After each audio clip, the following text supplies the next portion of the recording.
Mr. Chair, with your permission, I will also deliver a brief opening remark on the part of the conferees of the House of Representatives. Honorable members of the House and Senate panels, distinguished colleagues in public service, members of the media who are with us here in PICC, and to our countrymen closely watching this historic day, good afternoon. We are here today not only to address the disagreeing provisions of fiscal year 2026 General Appropriations Bill, or House Bill number 4508, but also to continue a series of structural reforms that place transparency, accountability, and public participation at the center of our budget process. We started by abolishing the small committee and establishing the first ever Budget Amendments Review Subcommittee, or the BARC.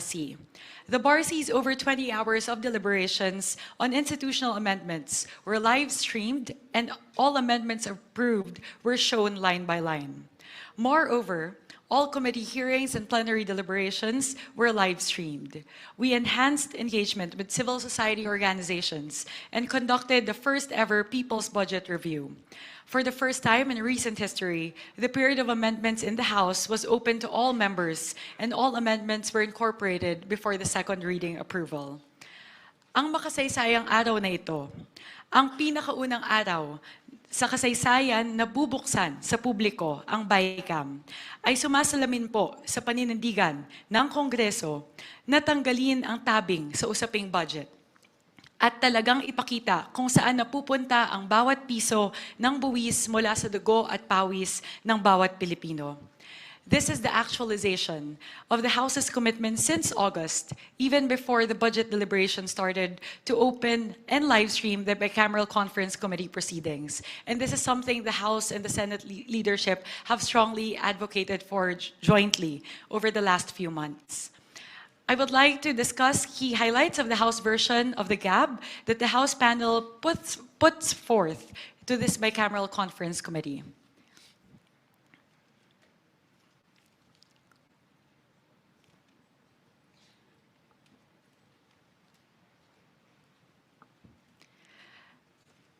The 255 billion pesos from the removal of flood control projects under DPWH were reallocated mainly to the three key sectors identified by President Ferdinand Marcos Jr.: education, health, and agriculture.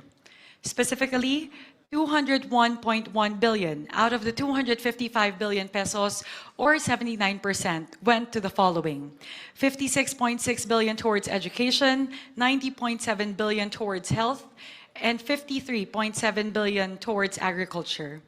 The budget for fiscal year 2026 will contain the highest budget education in history.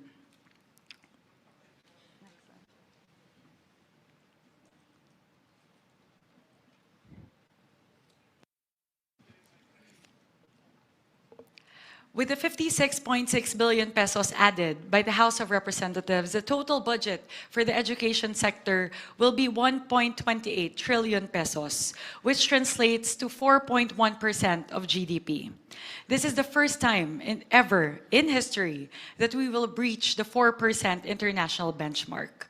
Of this 56.64 billion pesos, with the 35.1 billion added by the House, the budget for the Basic Education Facilities Program will increase to 63.2 billion pesos.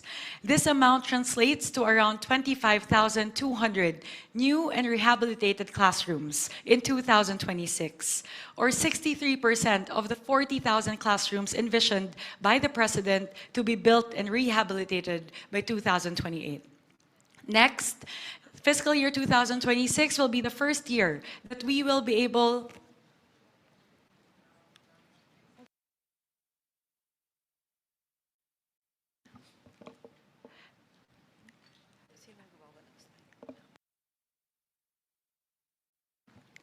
Next, this is the first ever year that we will be able to fully fund the implementation of UACTE, since it was passed into law in 2017.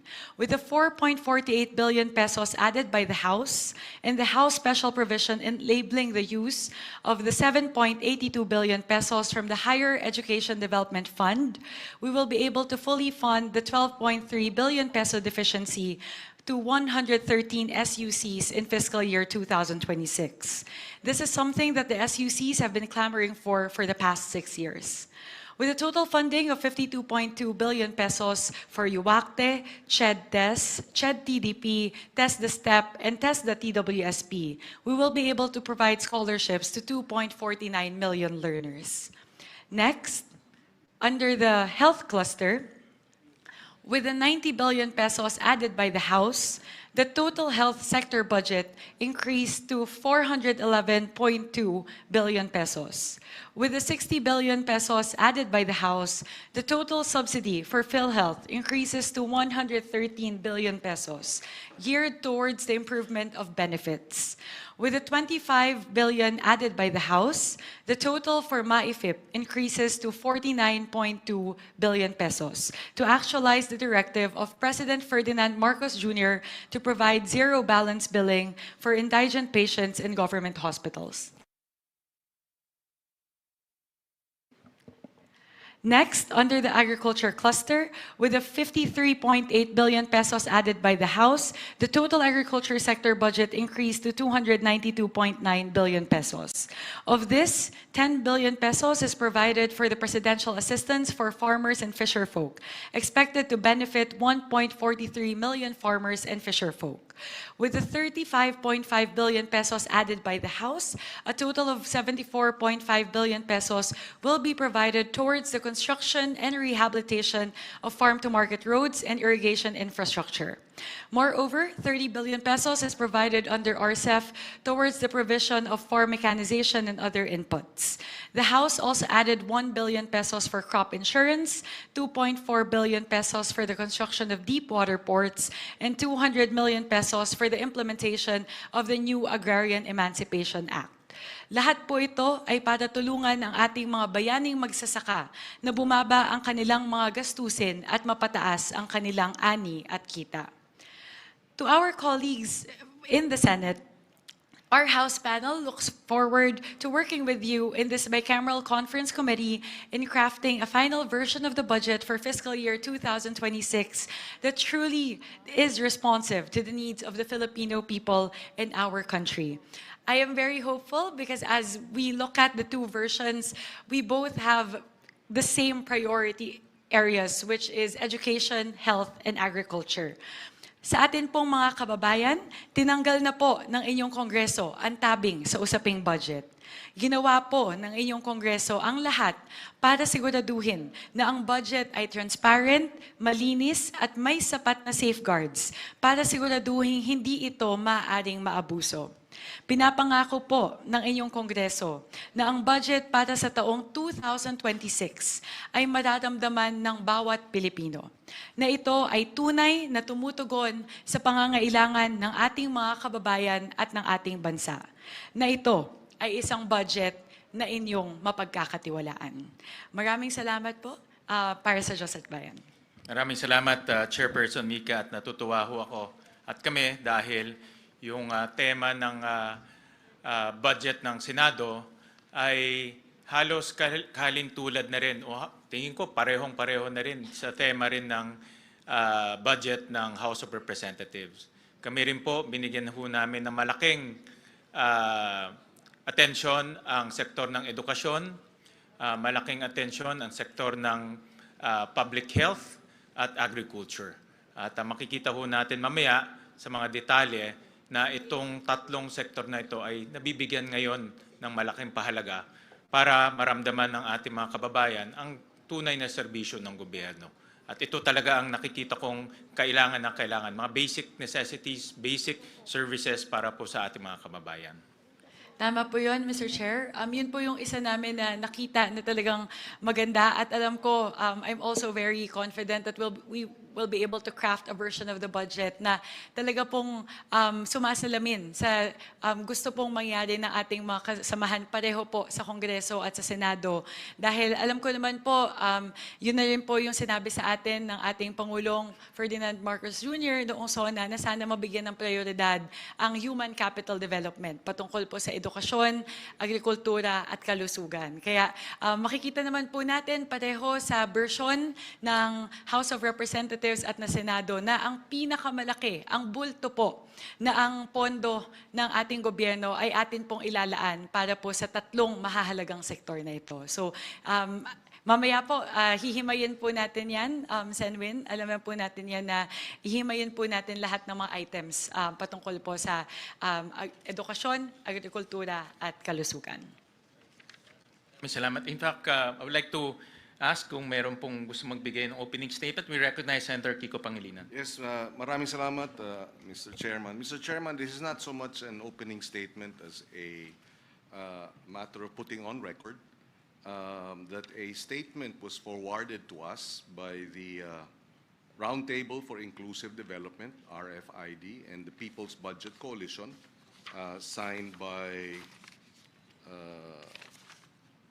Bishop of Caloocan, Pablo Virgilio Cardinal David, Ramon Del Rosario of the Roundtable for Inclusive Development, Kenneth Abante, co-convener of People's Budget Coalition, and Bendanya Hyacinth Nacario Bendanya, coordinator of the People's Budget Coalition. May we request the chairman of the Senate panel to provide all members of the Bicameral Conference Committee a copy of their statement, and that hopefully we will be guided and perhaps an initial response, because I forwarded this statement to the chairman of the Senate panel the other day. Maybe an initial response before we go into the actual proceedings and the debates, Mr. President, Mr. Chairman. Yeah, thank you, Senator Kiko Pangilinan. Yes, indeed, you forwarded to the committee a letter from the RFID group and the People's Budget Coalition.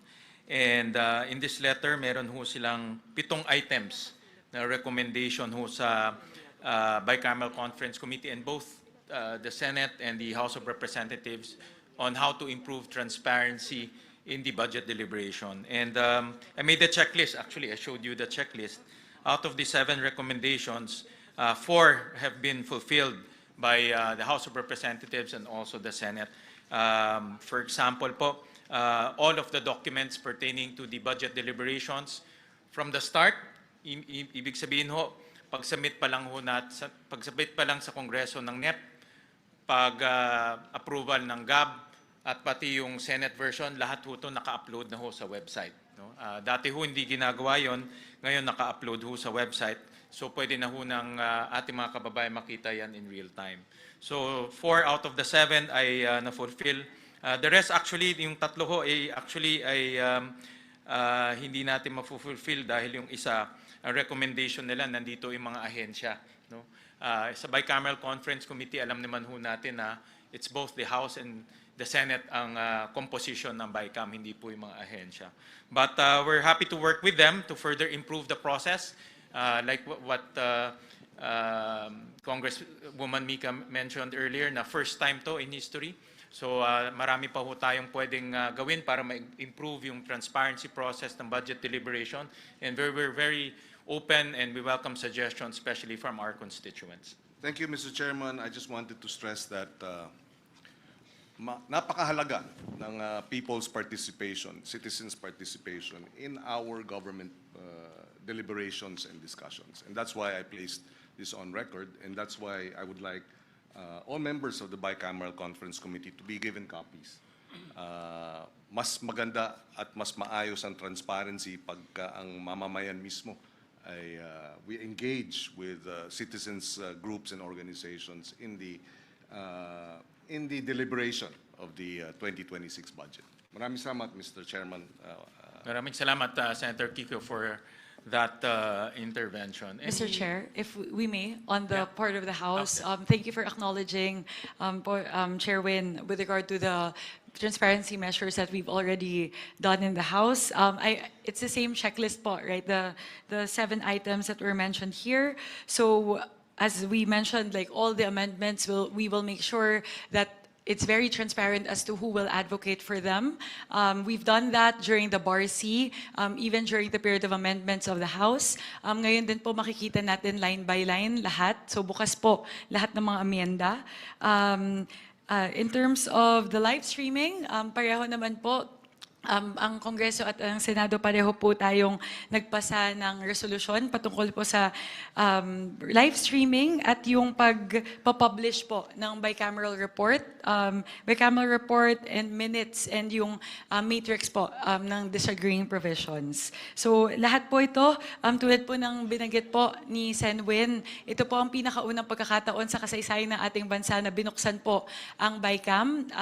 We are adopting as we go, and we hope to improve the process as we go along in the succeeding budget cycles. Pero nagpapasalamat po kami sa ating po mga kaibigan sa civil society organizations na ating pong naging katuwang sa paglilinang po, pagpapaganda lalo ng ating proseso sa kahabaan po ng budget deliberations. Maraming salamat. Senator Erwin Tulfo? So just be quick, Mr. Chair.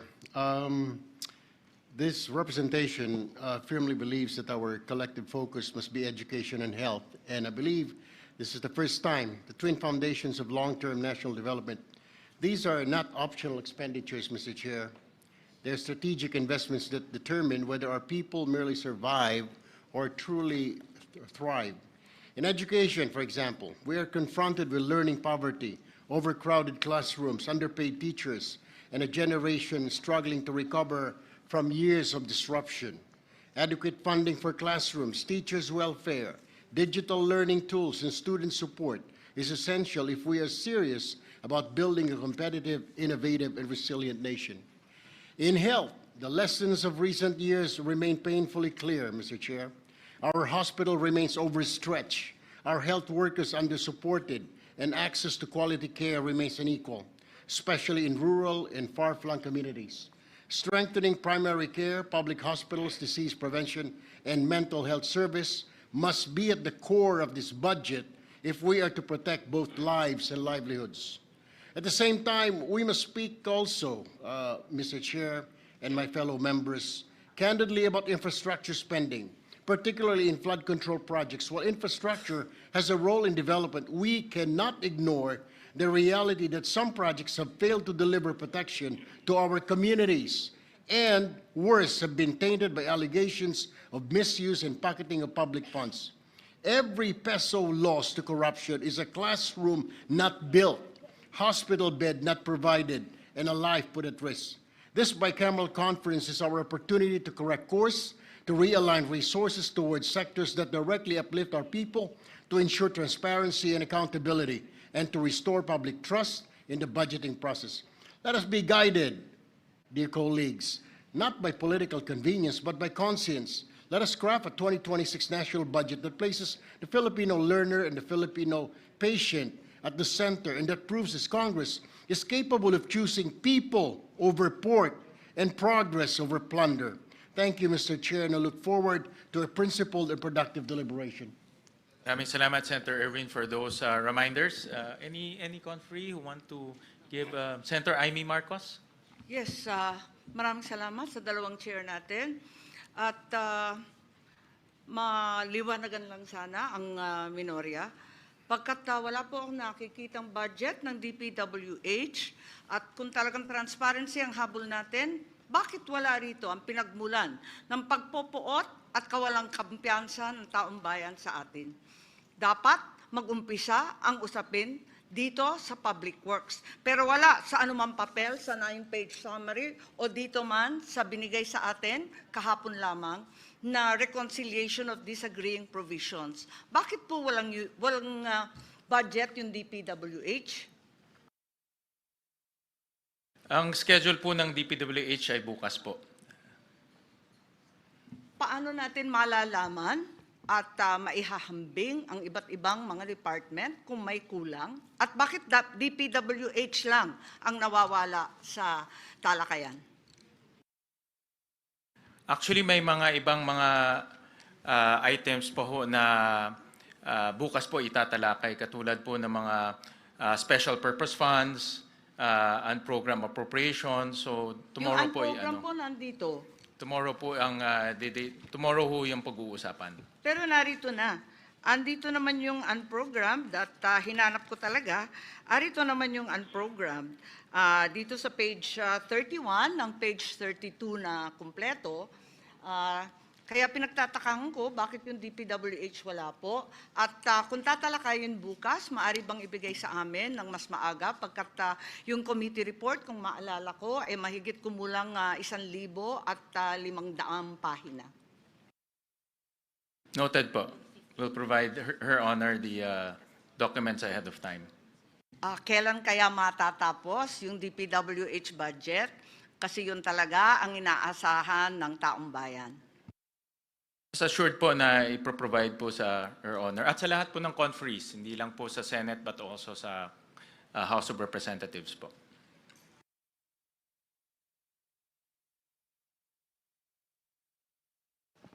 I would like to acknowledge on the part of the House, Representative Rufus Rodriguez for a manifestation. Thank you, Madam Chair. Chair Win Gatchalian of the Senate and all the distinguished senators who are here and my distinguished colleagues. Really, as stated by the chairman, Article 6, the Legislative Department, under Section 24, really gives the original exclusive jurisdiction on budgets, on appropriations to the House. But of course, the Senate has also the power to propose and concur with amendments. And doing our duty, as what the Chair, Mika, has said, we 255.5 billion of flood control and budget of the DPWH, in the first instance, was distributed by the House of Representatives to first 90 billion to health, 56 billion to education, and 53 billion to agriculture. Practically 211 billion of the 255.5. So that is to follow the presidential directive that we have to focus, as stated by former Congressman of Senator Erwin here, Tulfo, that education, health, and also agriculture will be given priority. So therefore, we have taken the lead and we are very happy that the Senate has likewise studied the budget and has also made proposals to further enhance our support for education, health, and agriculture. Thank you very much, Madam Chair and Mr. Chairman. Mr. Chair, both chairs, please. Yes, with all due respect, and I am compelled to disagree without being disagreeable. It was mentioned that certain funds are not included in this submission, when in fact, both are in fact here. On page 31, as mentioned earlier, the unprogrammed funds are already listed quite adequately, and the special purpose fund that were supposedly not here are quite clearly denominated in page 29 as special purpose funds. So ang tanging kulang lamang ay yung mahiwagang DPWH. Yun lang po.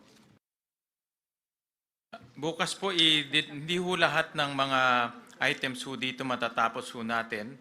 Hopefully ho matapos, but from our estimate, baka hindi ho matapos. So bukas ho natin i-deliberate yung ibang mga agencies.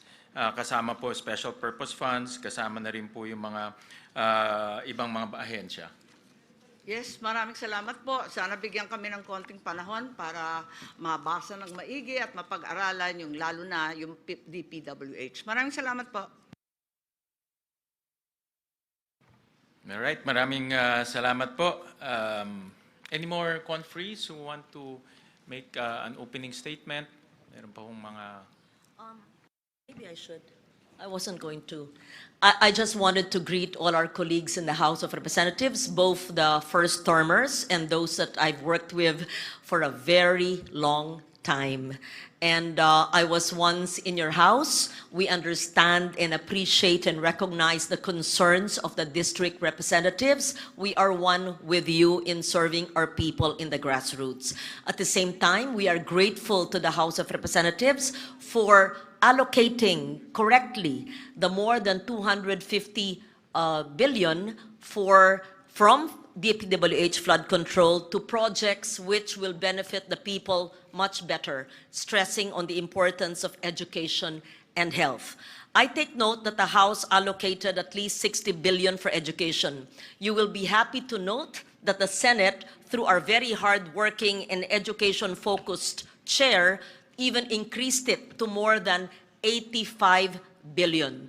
And this would be, I believe, in the history of our country. Even when I chaired the Finance Committee for 2 administrations for 5 years with 3 chairs of the House of Representatives, never happened before. For that, we're really grateful to the chair.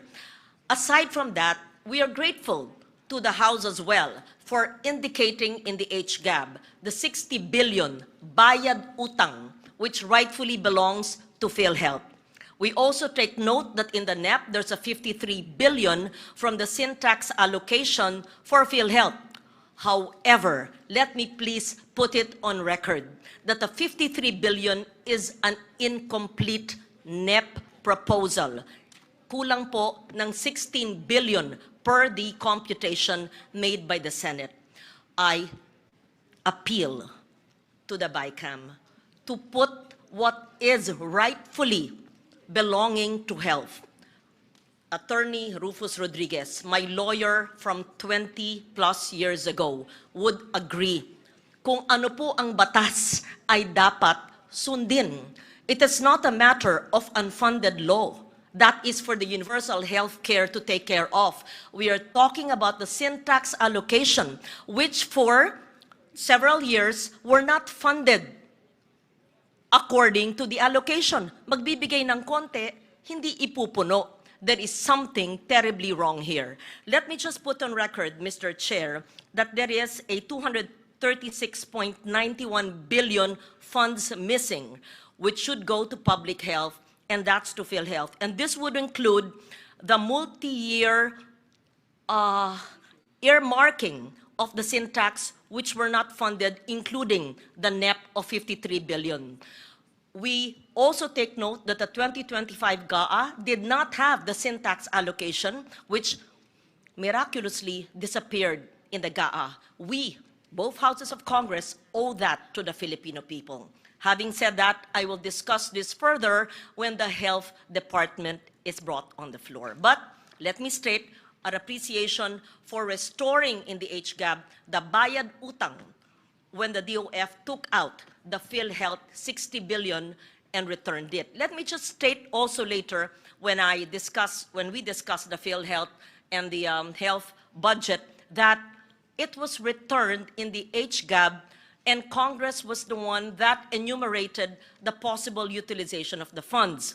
Let the legal luminaries and let my lawyer, Attorney Rufus Rodriguez, think about it, whether this is really in compliance with the Supreme Court decision, because the Supreme Court says, in my understanding, that it should be returned to the Treasury. It was taken from the excess funds of PhilHealth. It was not taken with enumeration of the utilization of the funds. I put that on the table. I will leave it to the body to decide. Thank you, Mr. Chair. Mr. Chair? Madam Chair? I would like to recognize our Senior Vice Chairperson, also the sponsor of the Department of Health, Representative Albert Garcia. Maraming salamat, Madam Chair, Mr. Chair, Senator Win, sa ating mga fellow conferees from the House and the Senate. Magandang hapon po sa ating lahat. Tama po yung sinabi ni Senator Loren na binalik na po o ibabalik na po ang 60 billion sa PhilHealth nung nawala nung 2025 budget. And this was discussed during the DOH defense, which I did in the House of Representatives. At isa po sa nagtanong nung defense ay walang iba kundi yung ating chair regarding the budget of PhilHealth and DOH na kung lalagyan po natin ng mas malaking budget, which they deserve at under the law, karapat-dapat po para sa ating beneficiaries, dapat lang in-emphasize ng ating chair na i-expand pa nila yung kanilang package. Kasi right now, alam po natin what's happening on the ground na very limited po or a small percentage of the hospital bill or yung coverage ng PhilHealth ang na-charge sa kanila. And our constituents, mga kababayan po natin, have to shoulder a huge part of their hospital bill or healthcare bill. So we are in agreement sa House and the Senate na talagang by law dapat madagdagan pa yung kanilang budget, pero dapat makita nila yung kanilang responsibilidad na bilisan pa nila ang pag-expand ng mga package para agarang maramdaman ng ating mga kababayan. Of course, for now, dahil hindi pa ho ayos yung sistema ng universal health care, malaking tulong po yung MyFIP. Dahil part of the hospital bill or healthcare expense ay na-charge natin doon.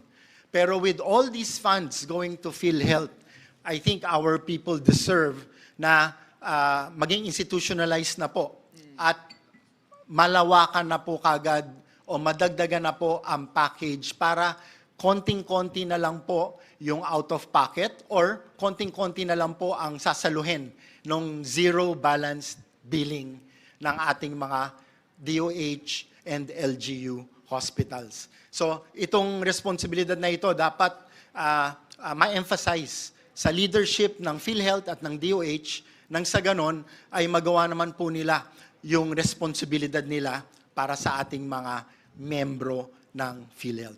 Maraming salamat, Madam Chair. Thank you very much, Mr. Chair. Maraming salamat po. Senator Go? Good afternoon.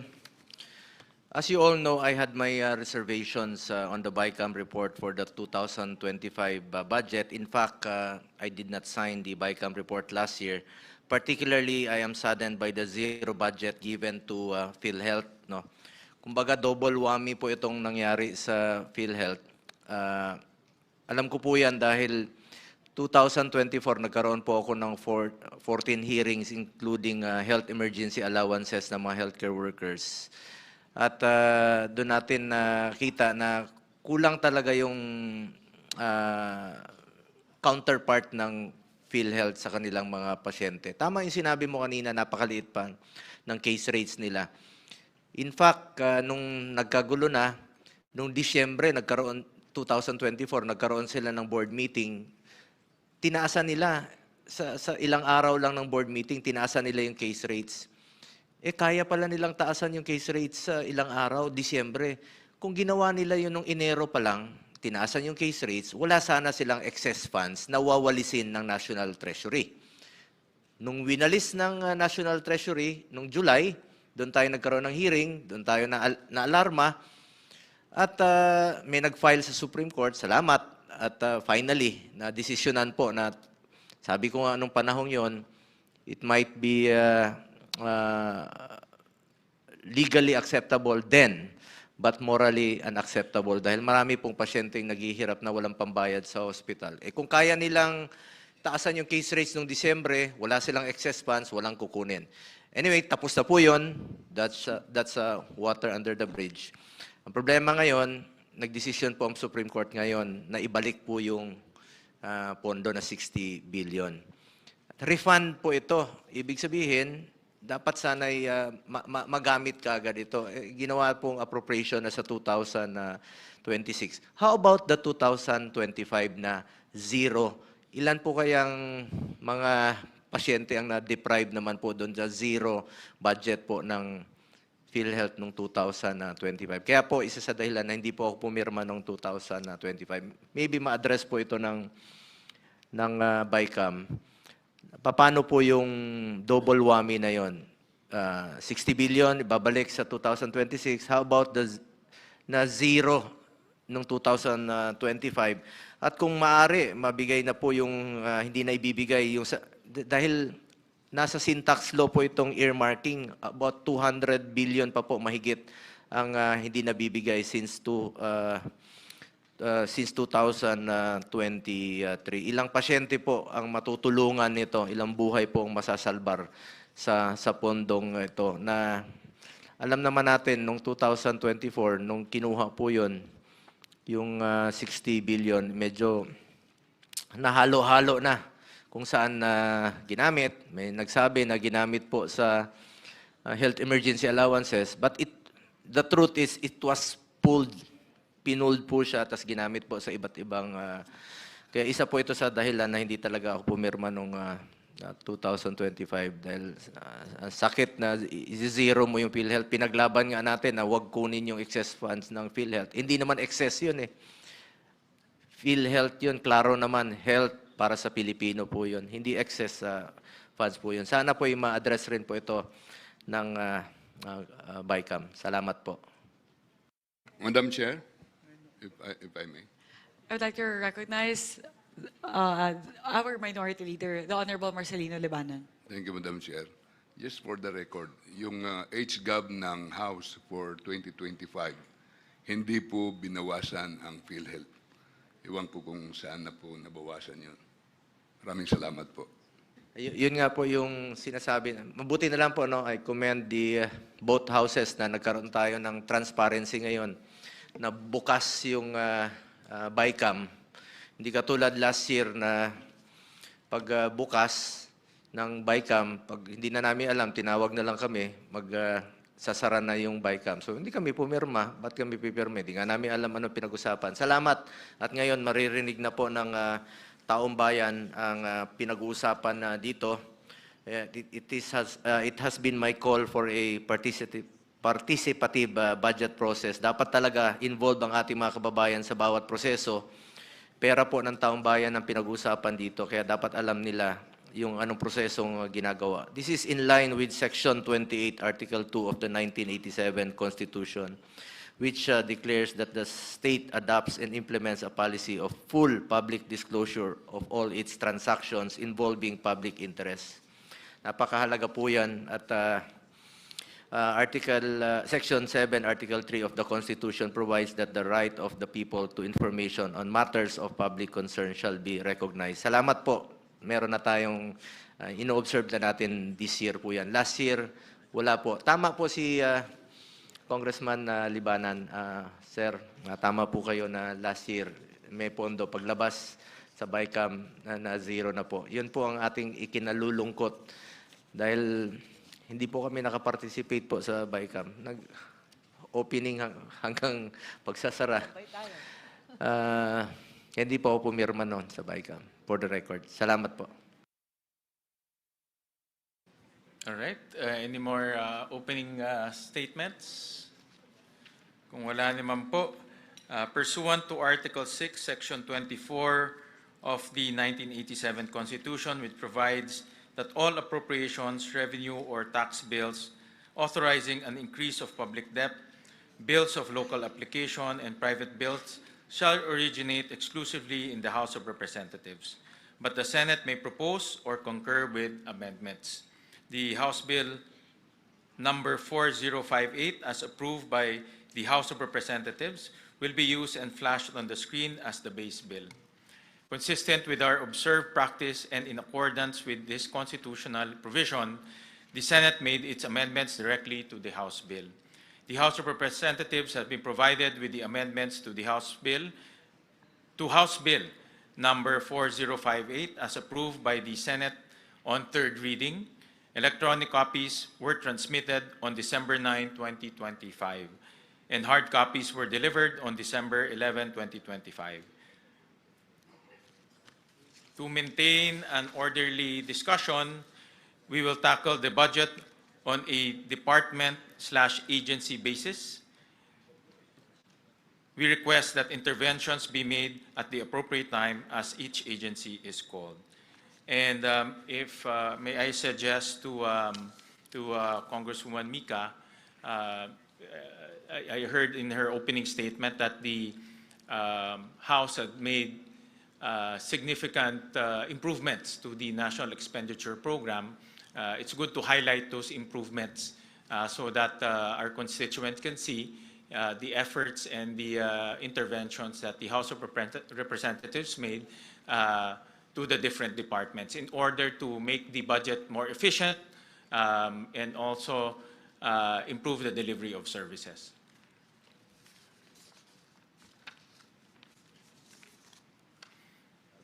So,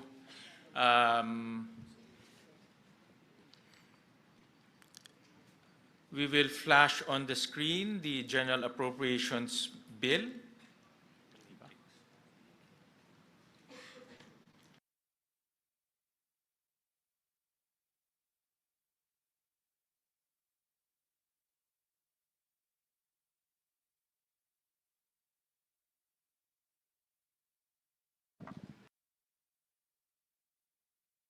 This is the General Appropriations Bill. And if I may suggest, Kong Mika, suggestion po to na para po ma-discuss natin ng maayos itong line-by-line amendments.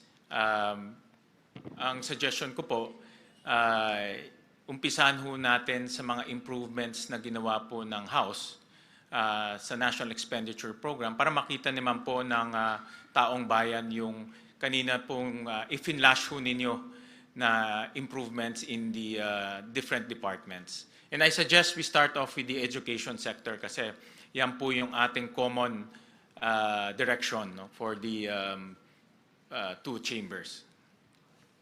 I agree with that approach, Sanbin. So we can go through every single department and then we can start from, we'll start to discuss the changes that we've done from NEP to GAB. And then I'll turn over it to you, Mr. Chair. So to make it more efficient, I suggest that we finish, let's say, the Office of the Secretary first, and then we go to a different department, and then we can open the floor to discussions after that. No? So para po orderly po yung discussions, pwede pong umpisahan ho natin sa mga iba't ibang departamento at iba't ibang opisina sa ilalim po ng departamento na yon. No? So unahin ho natin, I'll turn over first the floor to you, Congresswoman Mika, and after you, will propose the changes from the Senate. And if there are any questions, we can open the floor po. Sanbin, I'll just request for 1 minute to open my files. It seems like the internet connectivity in the room is a little bit slow, so I'm unable to open some of the files. I request for a quick 1 minute lang po, just to open the files.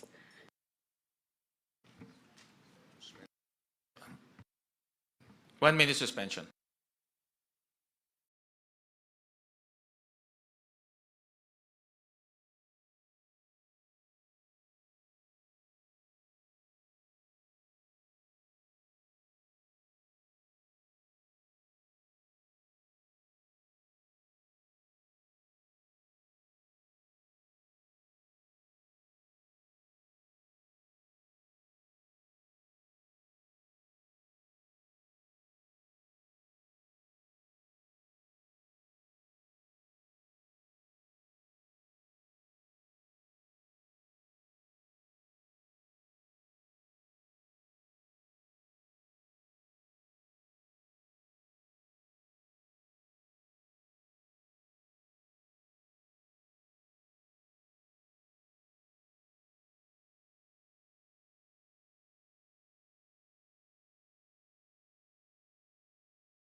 All right?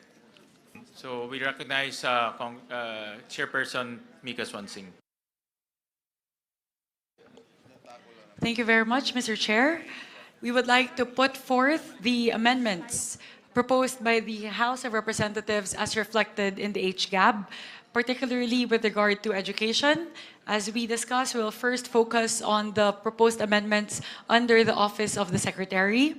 In total, under the budget of DepEd, we are increasing the budget of the Department of Education from the current 874.5 billion pesos in the National Expenditure Program to 914.1 billion pesos. That is a total increase of 39.6 billion pesos to the Department of Education.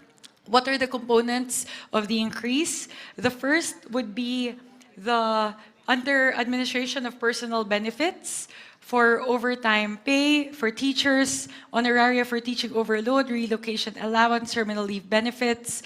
We increased it from the current 5.5 billion pesos in the NEP by 579.5 million pesos to a total of 6.11 billion pesos in the NEP, in the HGAB. Next, for learner support programs, the next item actually would be the Basic Education Facilities Program. That would pertain to the increase in the classrooms that would be built. We increased it from the 28.1 billion pesos in the NEP to an increase of 63.2 billion pesos. That is a total increase of 35.1 billion pesos towards the construction of classrooms, which, as mentioned earlier, will translate to 25,200 new and rehabilitated classrooms. Next would be the textbooks and other instructional materials. From the 11.2 billion pesos in the NEP, we propose to increase it by 50 million pesos to 11.2 billion pesos in the HGAB. Next would be under the basic education curriculum, and this pertains to improving services. This is actually in relation to ARAL, the tutoring program of ARAL. From the current 3.6 billion pesos in the NEP, we increase it by 984 million pesos to a total of 4.55 billion pesos. Under the flexible learning options, that being ADM, ALS, and EIE, we propose to increase it by 306 million pesos from 4.36 billion pesos in the NEP to 4.67 billion pesos in the HGAB. Next would be the Madrasa Education Program.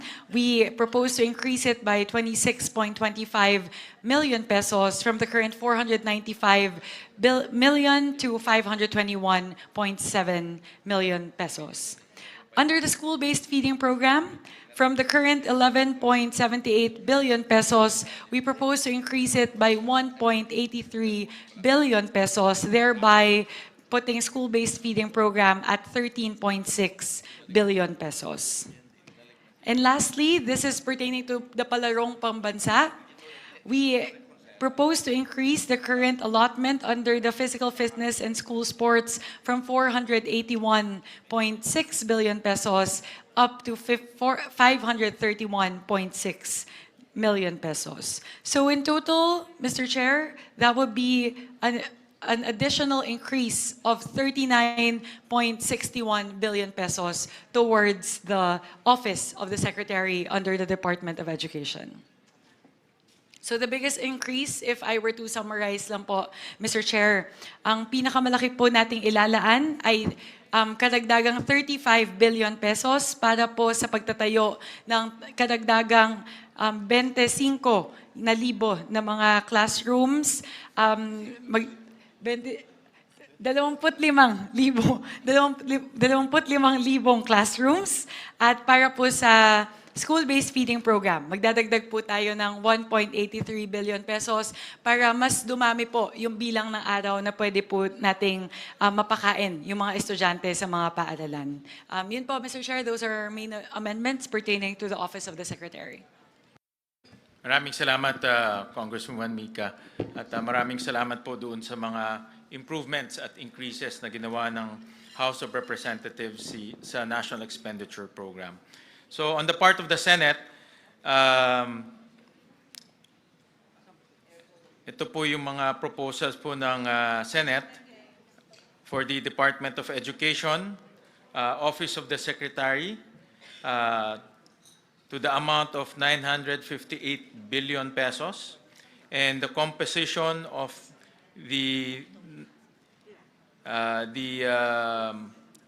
Office of the Secretary is for administration of personal benefits, an amount of 8.4 billion pesos, learner support programs, an amount of 5,114 million pesos,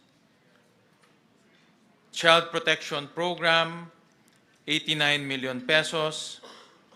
Disaster Preparedness and Response, 3.772 billion pesos. Policy Research Program, 2.343 billion pesos. Basic Education Curriculum, 5.674 billion pesos. National Literacy Policy and Programs, 105 million pesos. Learning Tools and Equipment, 288 billion pesos. Textbooks and other instructional materials, 19.5 billion pesos. Basic Education Facilities, 85.3 billion pesos. Public Schools Infrastructure Program, 330 million pesos. Flexible Learning Options, 4.9 billion pesos. Madrasa Education Program, 521 million pesos.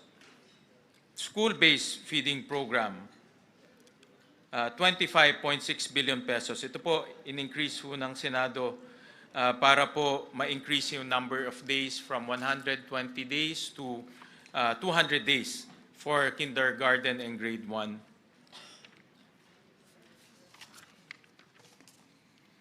For government assistance and subsidies, 100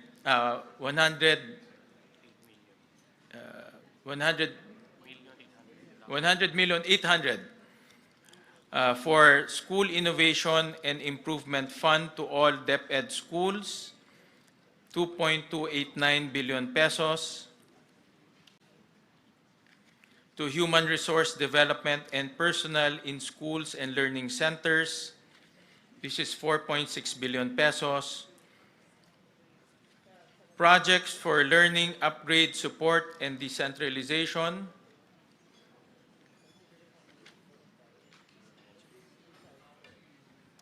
this is foreign assisted to ba?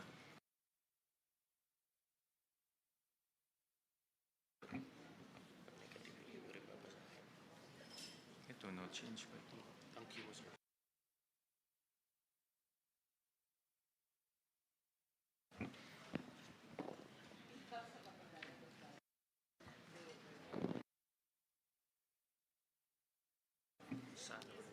For project and learning upgrade support and project for learning upgrade support and decentralization, there's no change.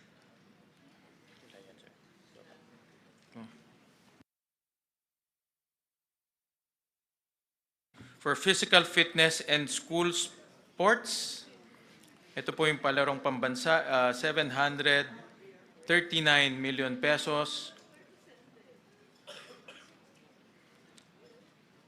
For operations of schools for elementary, kindergarten to grade 6, 358 million pesos.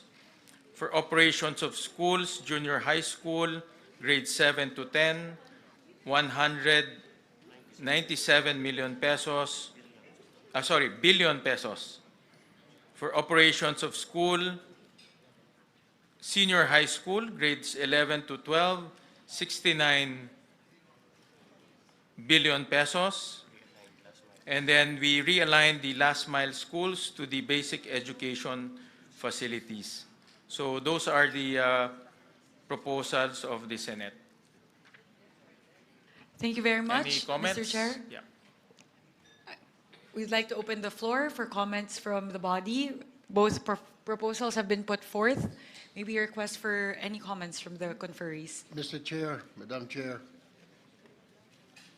Go ahead, I Senator. was just wondering, saan po dito nakasama, kasi sa mga classrooms po natin yung mga electric fan, mukhang wala po dito. Saan po ba dito sa item na ito, mga upuan ng mga sira-sira? Because nung last election, Mr. Chair, dito lang sa Quezon City, 50 yung estudyante, yung electric fan na 2 lang, sara pa yung 4. Napakainit, so mga estudyante hindi nakakapag-focus. Will that fall under basic education facilities, Mr. Chair? Tama po. Nasa loob po siya ng basic education facilities. I thought this is only for mga new classrooms. Kasama na rin po dyan yung mga accessories for classrooms. So, such as electric fans and then yung mga exhaust fans, Exhaust fans, desk, chairs. desk, ilaw, kasama na rin po dyan. Thank you, Mr. Chair. Opo. Nasa special provision ho siya ng BEF, Mr. President. Any comments? Any questions? Any motion? Hintay ba? Yes. By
Madam Chair, kung pwede magtanong. yes, Representative Libanan.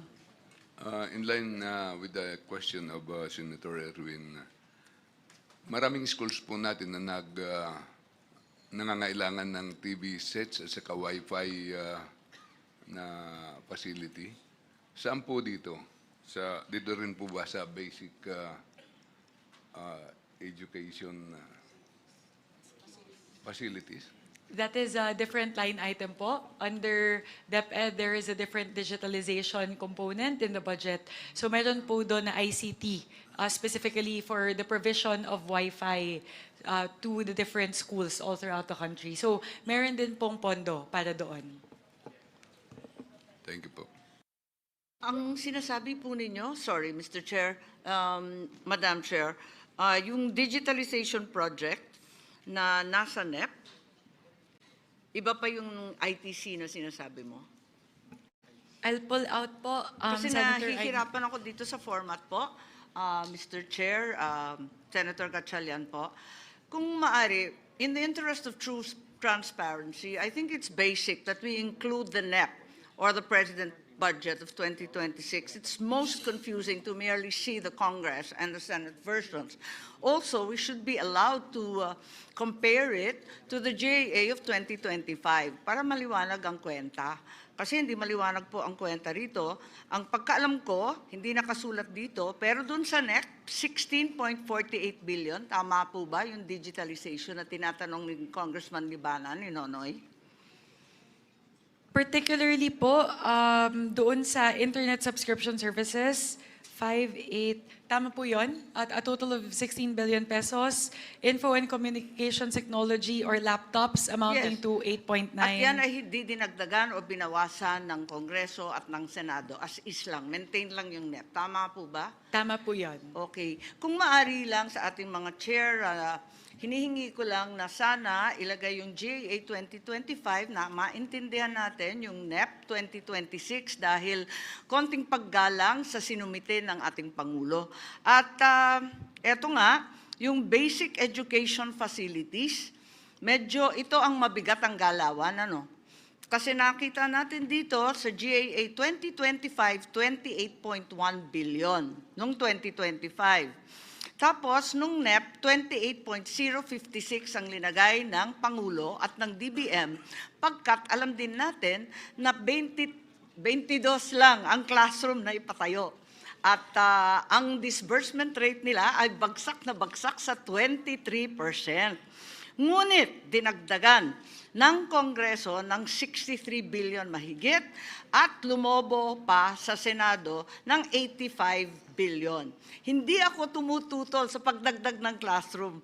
Ang tinatanong ko lang, tama ba itong ginagawa natin? Hindi nagagastos, dagdag tayo ng dagdag, bilyon-bilyon, nag-umpisa sa 28, di magastos, 23% lang ang accomplishment. Lumobo sa 63 at lumaki panlalo sa 85. Tanong lang po. Apa, go ahead. Actually, Senator Amy, ang backlog ho natin sa classrooms is about 165,000. At kailangan ho tayo mag-allocate ng about 400 billion pesos para lang makahabol. So ito ho ay hindi pa nga ho tayo nakakahabol ho dito. Ito ay para lang ma-decongest ho natin yung mga highly urbanized areas.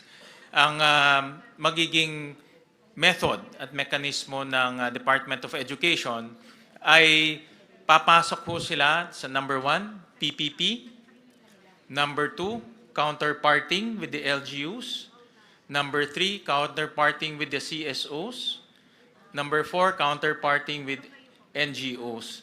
So, ang kanilang strategy is sabay-sabay gagawa ngayon ng classrooms. So, ito po ay napag-usapan naman during the hearing, during the budget deliberation, at base po sa calculation ng DepEd, kaya naman ho nilang i-implement ho ito, basta sabay-sabay ho nilang i-implement. Yes, thank you very much, Mr. Chair. Ang akin lamang, kapag ganito kababa ang disbursement rate, klaro na hindi budget ang issue.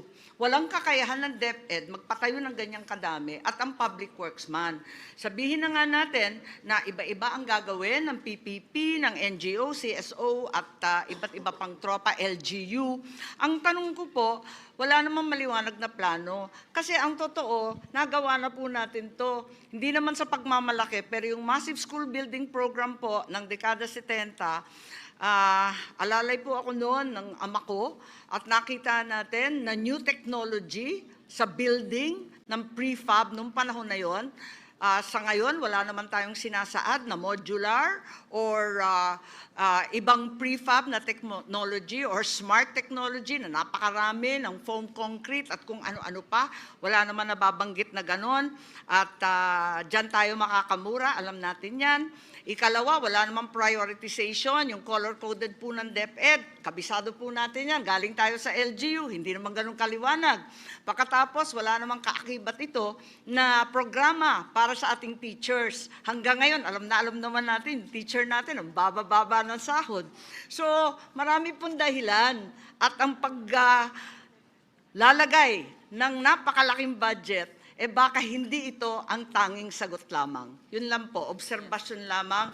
Ano ang absorption rate na totoo ng DepEd? Apakababa, nasa 23%. Actually, maraming salamat, Senator Amy, sa inyong mga komento.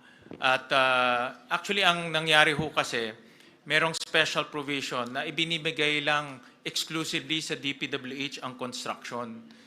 No? So for 2 years, almost 5 years, no? DPWH lang po ang nagko-construct ng classroom, farm-to-market roads, hospitals, yung health centers. So ngayon, under this budget, i-allow na ho natin ang mga iba't ibang ehensya na pumasok po sa counterparting with LGUs.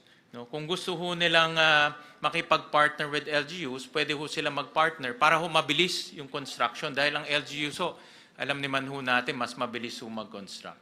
Before I continue, let me recognize the presence of Senator Mark Villar, one of our conferees. Mr. Chair.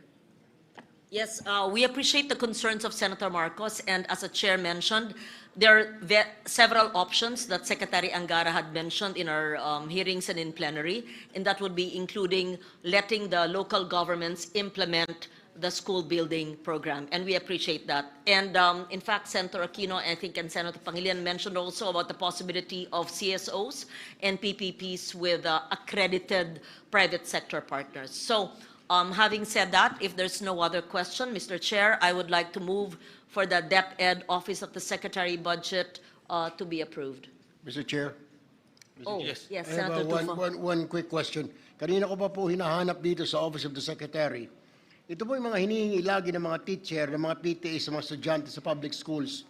Mga simple, walis, tingting, dustpan, pag naglinis ng classroom, basahan, tapos pag malapit ng graduation, mga dekorasyon sa mga stage. Hinihingi po ito sa mga estudyante. Ang dami na pong reklamo na ganito. Saan po banda rito kaya nakasama? Parang wala ho yata. Parang, Dito po sa MOOE, ito po yung operations of schools, elementary, junior high school, senior high school. doon po sa operation schools. Yeah. Pasok, MOE ho ito ng mga eskwelahan. Maraming salamat po, Mr. Chair. So there's a pending motion to approve the Office of the Secretary. Any second? On the part of the House, Madam Chair, Mr. Chair, we second the motion. Before that, since I'm the movant, I just want to make sure that we put on record before we finalize it, the HGAB number and the BICAM number that we are approving so that it's on the record. May we ask the chair to do that, if you agree, because many figures are being discussed. May we kindly put on record the HGAB figure and the BICAM figure that we are approving. But I so move. Yes. Thank you. Yeah, thank you. And there's a duly seconded, so the budget of the Office of the Secretary, Department of Education is hereby approved. Those summaries, Madam Chair, will be provided prior to the signing of the BICAM report. In fact, dito po sa BICAM, hindi ho natin isa-sign to kaagad. Ipiprint na muna po yung mga dokumento, ipiprint na po yung pre-enrolled copy, at iproprovide yung sa members para po makita ho nila bago ho tayo mag-sign. No? Thank you. All right? Mr. Chair, in response to the query of the Honorable Legarda, the current total under the Office of the Secretary would go from the current HGAB level of 912 to a total of 958.7 billion pesos. So that would be a total increase of 46.2 billion pesos.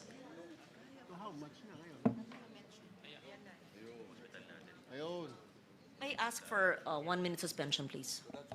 1 minute suspension.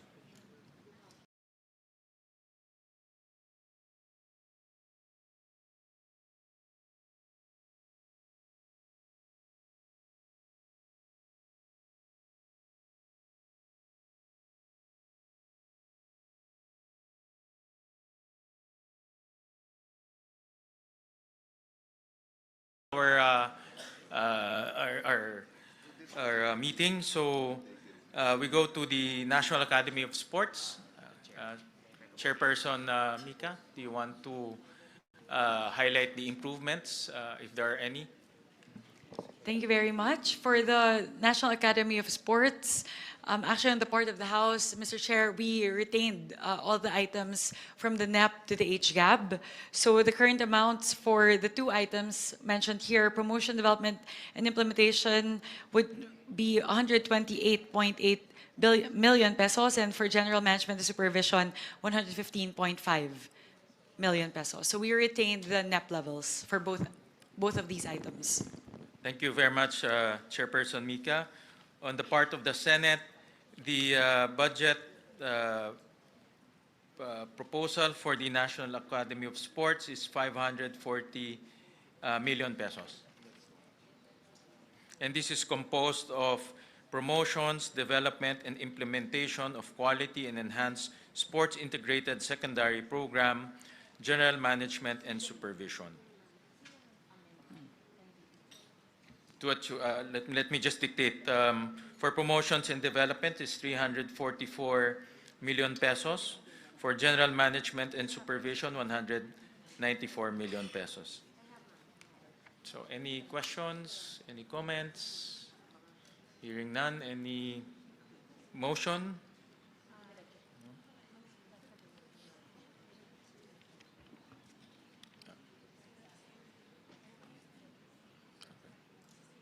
Yeah.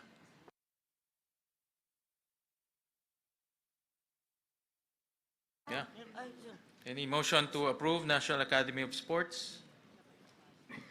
I move to approve, Mr. Chair, the National Academy of Sports. Any second?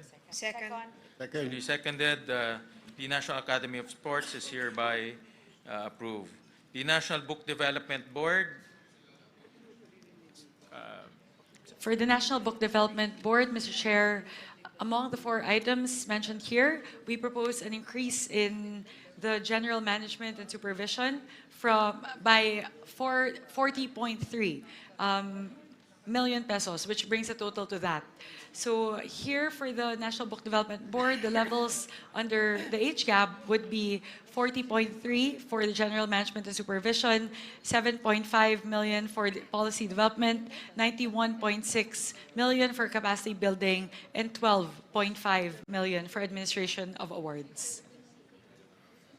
on the part of the Senate, we propose a 202 million pesos for the National Book Development Board, composed of general management and supervision, policy to a tune of 57 million, policy development, research, information system and management, and information campaign, 10.5 million pesos, capacity building and trade promotions incentives, 118 million pesos, administrative of awards, grant and incentives, 15 million pesos.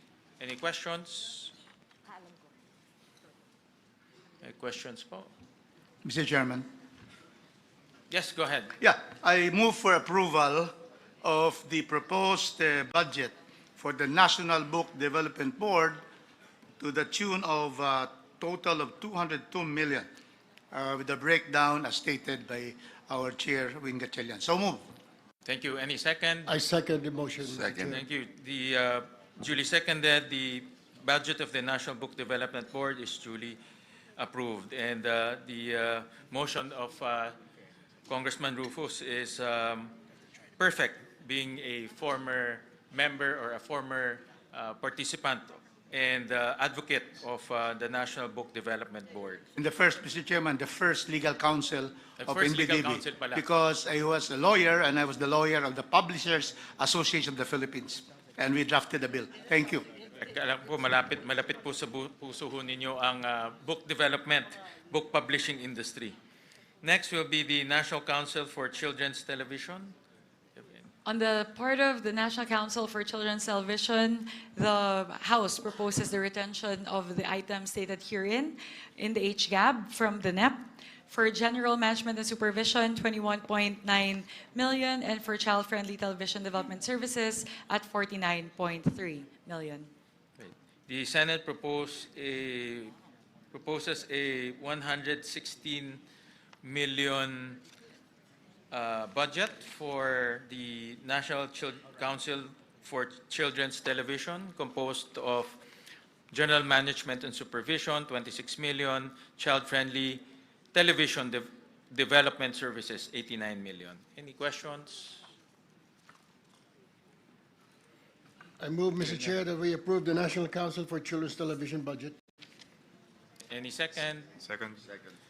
Duly seconded, the The National Council for Children's Television budget is hereby approved. Next will be the National Museum, an organization very close to the heart of Senator Lawrence. So, On Congressman the po- Mika, any?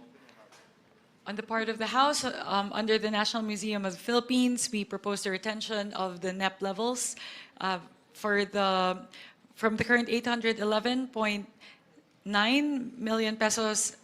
And in terms of the breakdown,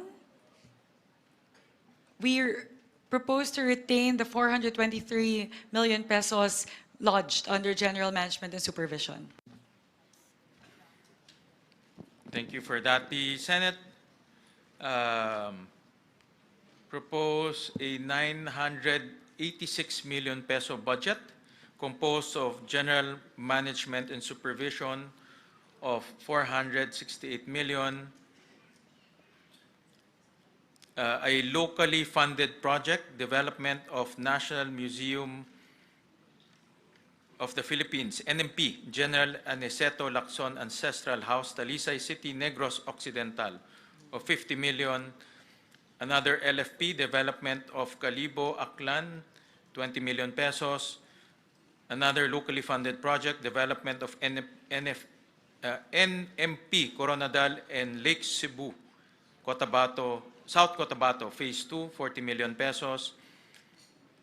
Another LFP, exhibition and fit out of various National Museum of the Philippines Central and Regional Sites, Northern Luzon National Museums of 20 million pesos. Any questions? Hearing none, any motion? Second motion, Mr. Chair. Duly seconded by Senator Erwin. The National Museum of the Philippines budgets hereby approved. The Philippine High School for the Arts.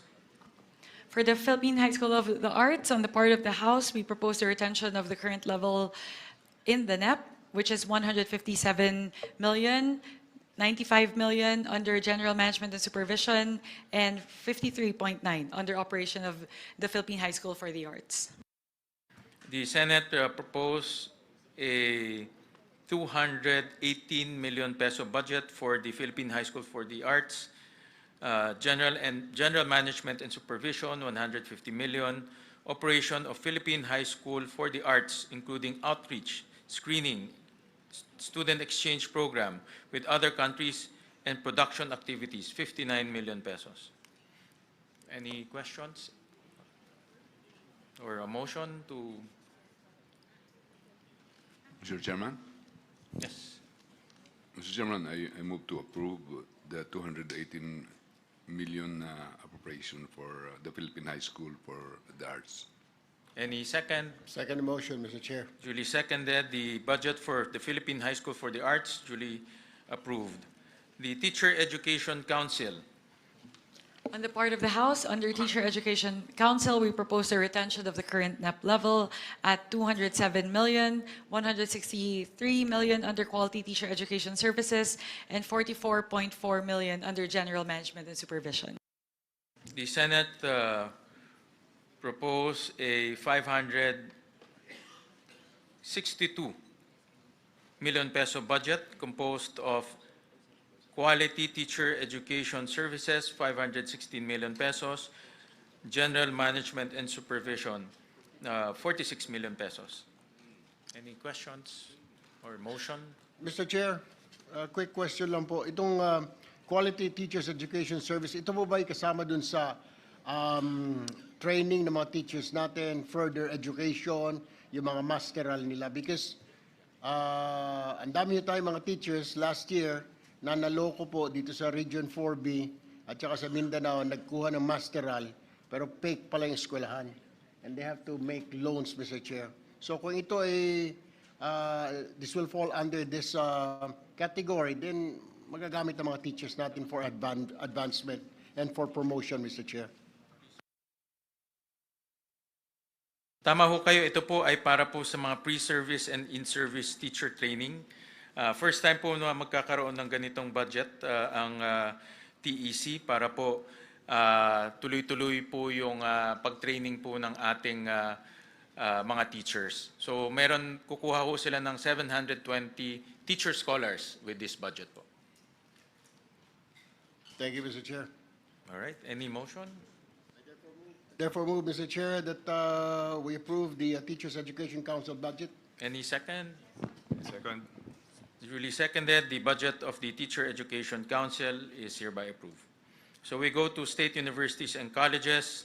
Before we move to that, Mr. Chair, if I may, I would just like to quickly summarize the increases siguro sa major items, just so the general public would be able to see how much we increased from the NEP levels po siguro, para mapakita po natin na talaga pong totoo yung ating commitment na itaas po yung budget natin sa education. Siguro po, for the sake of expediency po, I'll focus only on the big ticket items. So under the Department of Education, the total increase would be 86.8 billion pesos from the NEP level, from 874.5 billion pesos in the NEP to a final number of 961.3 million. Siguro po yung pinakamalaki na lang po siguro na increases under the Basic Education Facilities Program, that would be a total increase of 57.3 billion pesos. So halos siguro po mahina na po na 35,000 classrooms po yung ating maipapagawa para po sa taong 2026. Maganda po yun kung maaalala po natin, ang binanggit po ng ating Pangulo nung kanyang SONA ay 40,000 pesos po yung target na maipatayo na classrooms by 2026. So dahil po sa atin pong inilaan na pondo para sa Basic Education Facilities Program para sa 2026. Halos kaya na po natin yung punan. Konti na lang po, matatamaan na po natin yung target natin na supposedly sa 2028 pa. Sunod po, under the textbooks and other instructional materials, we are increasing it by 8.3 billion pesos from the NEP level of 11.1 to the final number of 19.5. So malaki po yung papel na gagampanan nito para po mapunan na yung kakulangan po sa mga libro at mga kagamitan sa ating po mga paaralan. Pagdating po sa school-based feeding program, mula po atin pong magdadagdag po tayo ng 13.9 billion pesos mula po sa 11.7 billion sa NEP, paakyat po sa 25.7 billion pesos. I think, Mr. Chair, correct me if I'm wrong, that represents an increase from 120 days to 180 days para po sa ating mga estudyante. So ano po, maganda po yun kasi halos lahat na po ng araw na pumapasok sila, meron na pong feeding program para po sa kanila. Siguro, Mr. Chair, there are a lot of other items, but I'd just like to highlight the biggest increase, and that would be in terms of classrooms, in terms of textbooks, at saka pagdating po sa school-based feeding program. Mahalaga din po na ating po ipaalam sa ating mga kababayan na kahit ano pong programa sa Department of Education, hindi po tayo bumaba mula po sa NEP. Lahat po ng mga programa, itinaas po natin mula po sa level ng NEP. Kaya yun po, Mr. Chair, I just wanted to manifest that para po maipakita po natin na talagang totoo po yung sinasabi ng parehong Kongreso at ng Senado na talaga pong binibigyan po natin ng napakalaking prioridad ang edukasyon para sa budget sa 2026. Thank you, Mr. Chair. Yes, Mr. Chairperson, just to add, kaya natin dinagdagan from 120 days, actually to 200 days, dahil yun ang concern, 200. 200, no? 200, di ba? 200, oh. Dahil ang concern ng ating mga teachers ay bumabalik sa malnutrition at wasting pag hindi kumpleto yung number of days na yung feeding program. Therefore, nasasayang lang yung ginagastos dahil hindi matapos yung 120 days, bumabalik yung wasting. That's why it's 200. And therefore, hopefully, from here, moving forward, sana sa susunod ng mga budget, maging universal na, hindi lamang doon sa mga malnourished, severely malnourished at wasting ng mga bata, kung hindi maging universal na itong free meals program para sa ating primary and up to junior high. But of course, that's a aspiration moving forward. But this is a welcome first step. Madam Chair, Yes, Representative Brian Ramsuan. I just would like to manifest na during the BARC hearing natin dun sa House, you suggested the increase of budget, especially dun sa mga kitchen facilities ng mga schools para dun sa feeding program. Mas maganda ho kasi na pag sila na yung nagluluto ng mga para una, hindi nasisira, hindi dinadala ng, kumbaga yung travel time pa lahat to, minsan nagkakaroon ng kumbaga nasisira yung pagkain. At siguraduhin natin, ito kasi yung mga low-hanging fruit na kailangan nating isipin na gawin nating mga ganitong pasilidad sa kanilang lugar kasi minsan wala silang area na paglulutuan talaga. At napakahalaga dahil willing naman po yung SPTA, very active dyan, yung mga parents, teachers, willing silang gumawa ng mga ganitong klaseng programa para sa atin.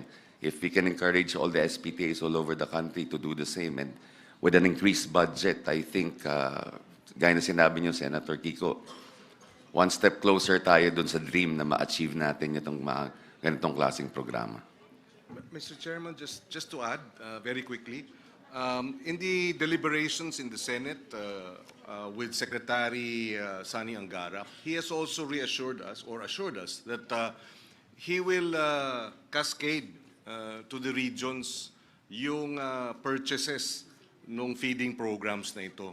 And we manifested during the debates that yung Sagip Saka Act, which is Republic Act 11321, wherein government can now buy directly sa farmers and fisherfolk organization na wala ng public bidding. So yung feeding program na madadagdagan ng 13 billion, no? Dapat,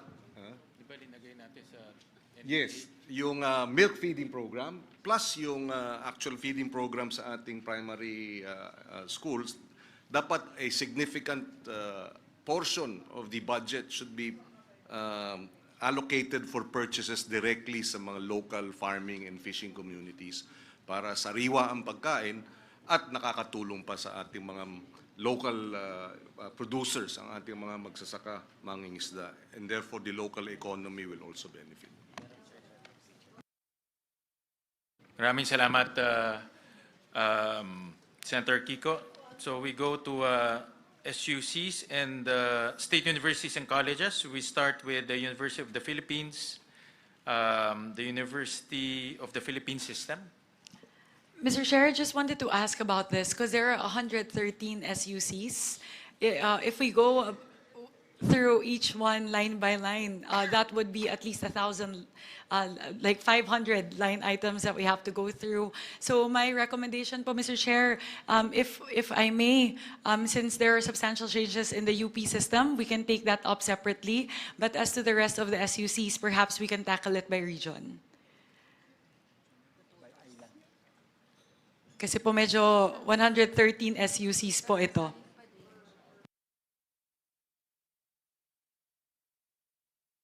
It's just, Kong Mika, if, I think para rin marinig rin ng ating mga constituents yung mga SUC, I suggest we can go through each SUC. Kung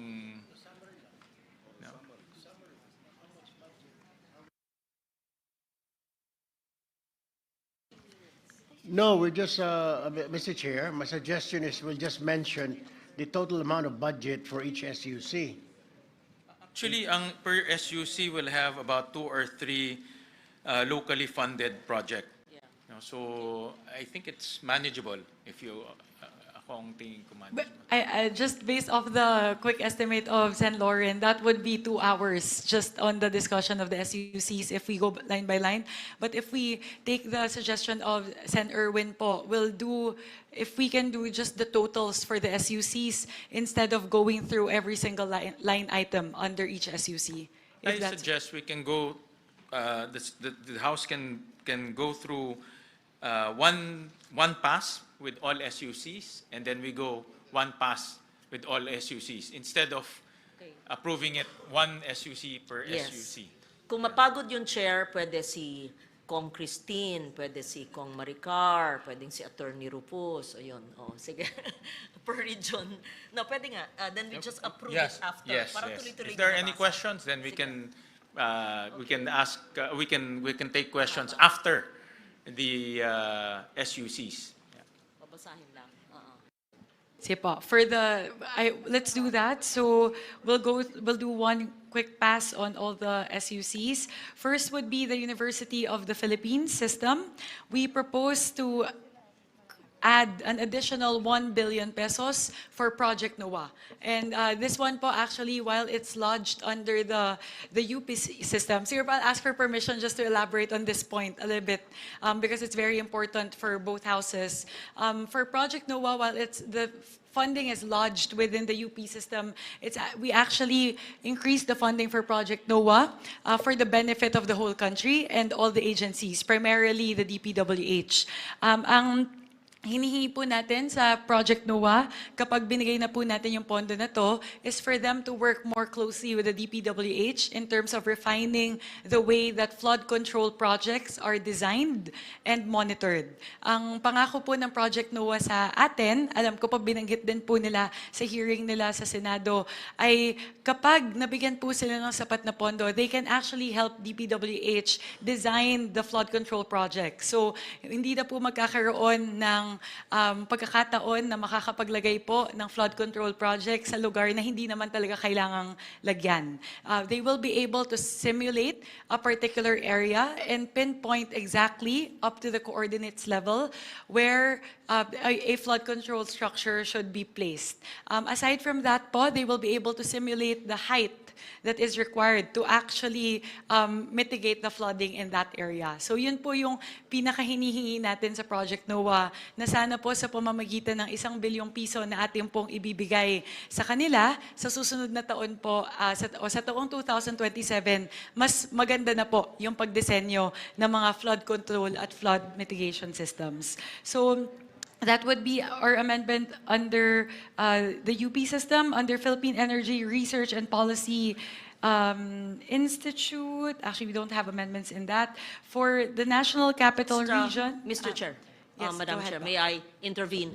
What the good chairwoman is mentioning is actually under the UP Resilience Institute, yes. And this was actually initiated way back in 2012, and we're only funding it in 2025. But during the time of Congressman Salceda, he and I had a budgetary amendment, not insertion, for the building of the UPRI. I'm not certain if it's up already, but it was 3 presidents ago that the UPRI in 2012, the president who became DTI Secretary, Pascual. Yes, Fred and I were discussing this in 2012, the creation of the UP Institute, Resilience Institute. So thank you for mentioning Project NOAA of Mahar Lagmay, who was with DOST before. And I'm just putting a historical perspective because people might say, grabe, ang laki, 1 bilyon. Ano po, 13 years po nag-antay. And when this was conceptualized in 2012, I think I was defending their budget then, it was a very small amount during the time of President Pascual. So we support that, Mr. Chair. We upheld it in the Senate. Thank you. Madam Chair. Thank you very much, Senator Lauren. Yes, Representative Happy Benitez. May I add to that manifestation? But before I begin with my manifestation, I'd like to say that as a first-timer bicameral committee member, I'm honored and grateful and the only neophyte on this contingent. I expect to listen intently, work collaboratively, and to pass a fair and impactful budget for the Filipino people. What I do want to share that it was House Bill number 2577 that I filed in Congress for the 20th Congress, supporting the National Resilience Institute to make it a national, the UP Resilience Institute in the UP system to become a National Resilience Institute. And I do want to share and to add that the UP RI, which was powered by Project NOAA, has made accurate and real-time, high-quality hazard maps No, and it has been used by a lot of local government units. And ever since nangyayari po sa atin yung mga climate disasters po sa atin, there's been, since it was updated in 2023, the website has had 35 million searches online. And during peak times, 2.6 million searches a day. Now, so it's very important that we can identify for flood mitigation efforts. And so, albeit this is seemingly large, 1 billion, but they need to update the hazard maps for the entire country, and last that has been updated was 2012. So I commend the chair, Chair Mika, and of course Barsi, as well as the Senate for putting the 1 billion to Project NOAA. Thank you. Thank you very much. Just to marry the manifestation of Senator Legarda and Representative Benitez, actually, yung point po ni Senator Lauren, tama po yun. Kasi in the last few years, I think, bumaba po sila from having over 500 billion in allocations down to only 36 million a year. So, and despite the huge budget cut, they were still able to create all of these accurate hazard maps, which a lot of our kababayans really rely on, especially in times of flooding and rains. Ang maganda po dito, pagdating po sa Project NOAA, they're able to pinpoint exactly what color each zone is in terms of flooding hazard. So there's red zone, orange, and yellow.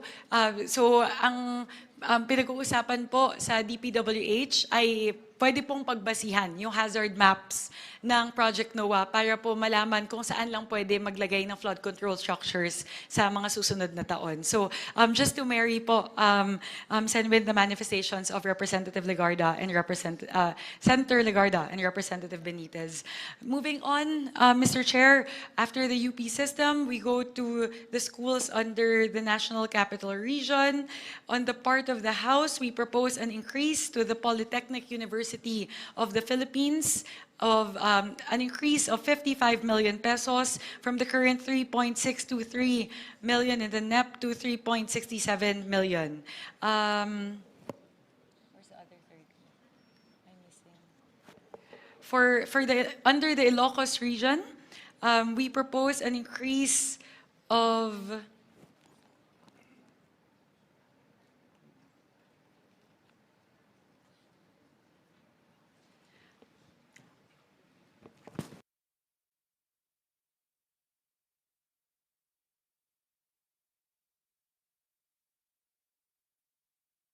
my apologies, Mr. Chair, let me go straight to the Cordillera Administrative Region.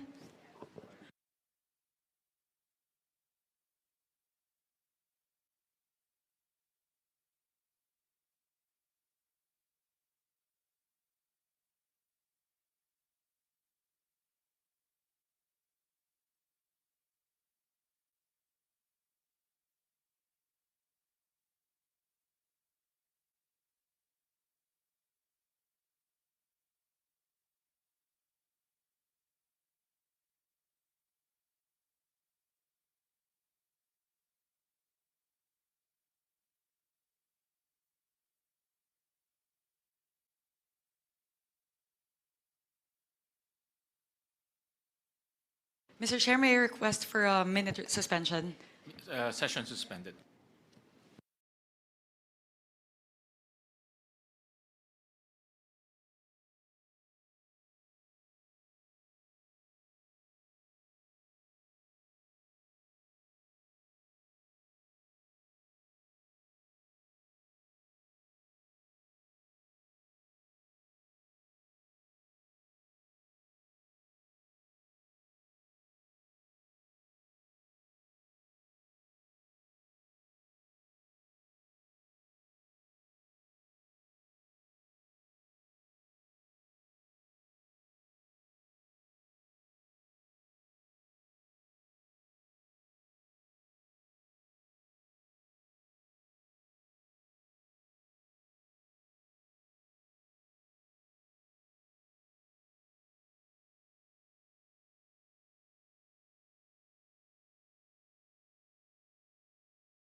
Thank you very much, and my apologies for the delay. Under the UP system, Mr. Chair, my apologies. Aside from the 1 billion that we're adding in Project NOAA, we're actually adding another 20 million under the UP system. So that's a total of 1 billion 20 million. And then for the National Capital Region, we are adding 55 million to the Polytechnic University of the Philippines and 30 million for the Rizal Technological University. In the Ilocos region, Region 1, we are proposing an increase of 429 million pesos for the Mariano Marcos State University. And under the Cordillera Administrative Region, we propose an increase of 20 million to the Ifugao State University. Under the Cagayan Valley, we propose an increase of 332 million pesos for the Isabela State University. Under Region 3, we propose a 95 million increase to the Aurora State College of Technology and a 100 million increase to the Bulacan State University. Under Region 4, we propose an increase of 50 million pesos for Southern Tagalog and Palawan. We propose an increase of 10 million pesos for Region 4 under Laguna State Polytechnic University. An increase of 40 million pesos to the Occidental Mindoro State College. An increase of 35 million pesos under the Catanduanes State University. An increase of 8.803 million for the Carlos C. Helado Memorial State College in the Negros Island region. An increase of 80 million pesos under Region 7, Cebu Technological University. In the region of Eastern Visayas, we propose an increase of 70 million pesos for Eastern Samar State University, 125 million pesos for Biliran Province State University or the Naval State University, an increase of 40 million pesos for the Samar State University, 30 million pesos for the Southern Leyte State University, 100 million pesos for the University of Eastern Philippines, and 150 million pesos for the Visayas State University. In Soxargen, Region 12, we propose an increase of 30 million pesos for the South Cotabato State College, an increase of 14 million pesos in the Bangsamoro Autonomous Region for the Mindanao State University. So, Mr. Chair, those are all of our proposed increases for state universities and colleges, totaling 2.859 billion pesos.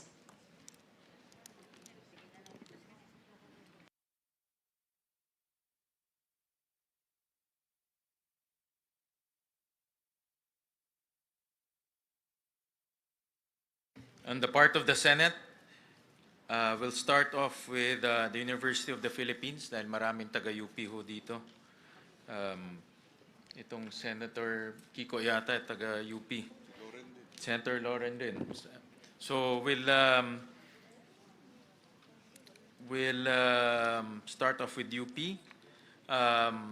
For the University of the Philippines system, locally funded projects, renovation of PAS, Mendoza Hall, UP Manila, 30 million pesos.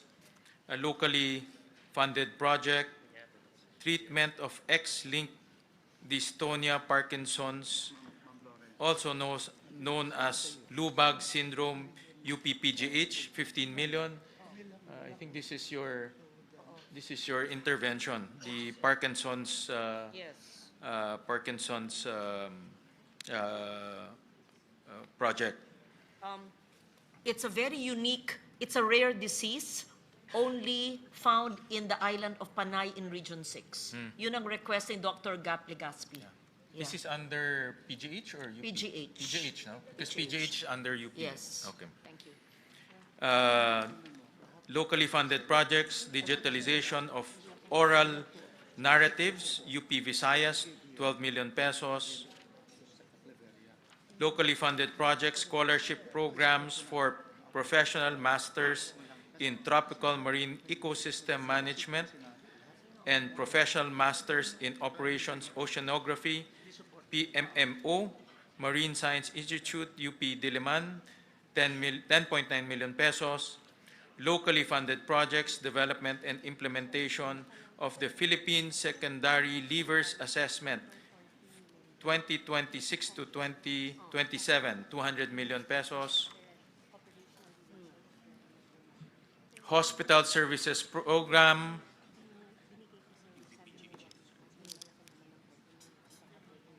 provision of medical services, 6.7 billion pesos. I believe this is for UPPGH.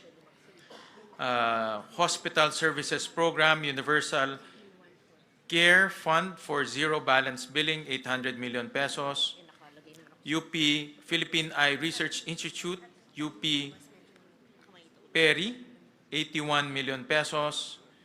Increase in carrying capacity of UP Manila College of Medicine Simulation Laboratory, 20 million pesos. Futures Thinking Research Program, UP Los Baños, 2 million pesos.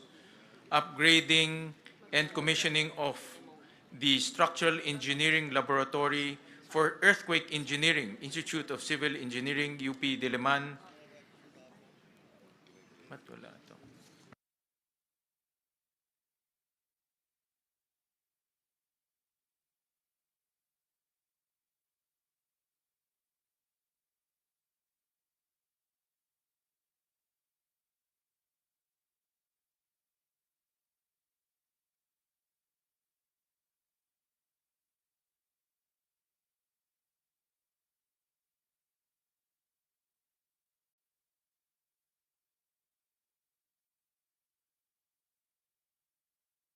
Sorry, the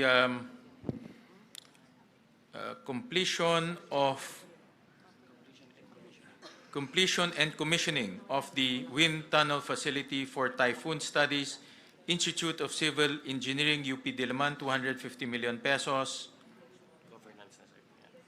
Establishments of Governance Reform, Innovation and Transformation Laboratory, GRIT Labs, UP National College of Public Administration and Governance, UP Diliman, 30 million pesos. Student Athletes Training and Competition Assistance Program, 30 million pesos.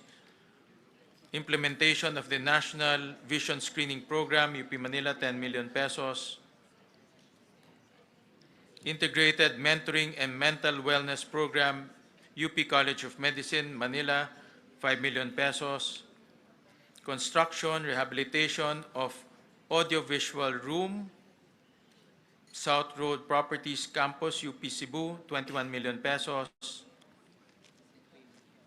Construction, completion of dormitory for graduate students, UP Los Baños, 21.4 million pesos. Establishment of Health Innovation Hub, UP Mindanao, 18 million pesos. Development of the UP Artificial Intelligence Research Tool, UP System, 5.4 million pesos. Digital Futures Research Hub, empowering doctoral graduates through a collaborative mentoring system, UP Open University, 12 million pesos. Heritage Digitization and Publication Project, National Institute of Islamic Studies and Civilizations, UP Institute of Islamic Studies, UP Diliman, 5.5 million pesos. Smart Library, National Institute of Islamic Studies and Civilizations, UP Institute of Islamic Studies, UP Diliman, 4.5 million pesos. Repair and Rehabilitation of Atienza Hall, Department of Military Science, UP Diliman, 10 million pesos. And we go to the Philippine Energy Research and Policy Institute. The proposal is to the amount of 72 million pesos. and it's composed of the following: General and Administration and Support, 30 million pesos. Research and Development and Policy Utilization Program, provision of research services and policy development, 23 million pesos. Operation Technical Advisory Extension Program, provision of extension services, 18.7 million pesos.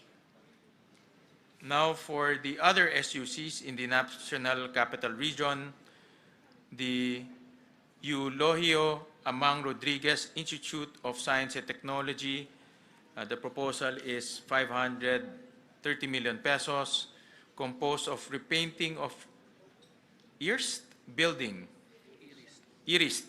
and replacement of old roofing in Apilado and Nudas building, 10 million pesos.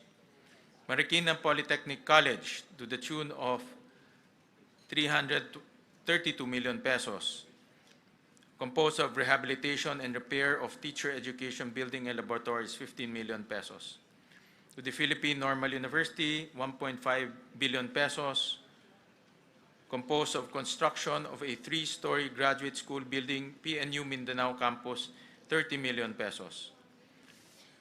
Philippine State College of Aeronautics, 526 million pesos, composed of design and construction of academic building including physics and chemistry laboratory facilities, 12 million pesos.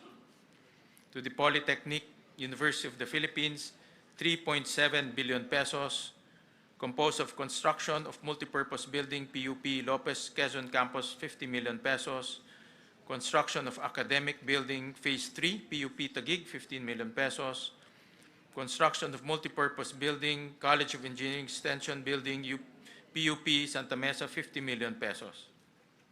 To the Technological University of the Philippines, 1.5 billion pesos. Construction and completion of multipurpose building, Barangay Western Bicutan, Taguig City, 40 million pesos. Now we go to Region 1, Ilocos. Don Mariano Marcos Memorial State University, 1.8 billion pesos, composed of construction of veterinary medicine building and animal hospital, 45 million pesos. Ilocos Sur Polytechnic State College, 551 million pesos, composed of completion of academic building, Tagudin Campus, 45 million pesos. Pangasinan State University, 1.7 billion pesos, composed of construction of 3-story education building, Urdaneta Campus, 30 million pesos. University of Northern Philippines, 1 billion pesos, composed of construction of the College of Nursing Academic Building 3, Phase 1, 45 million pesos. Now we go to the Cordillera Administrative Region. Abra State Institute of Science and Technology, 394 million pesos, composed of upgrading of the Agricultural, Academic, and Laboratory Building Main Campus, 30 million pesos.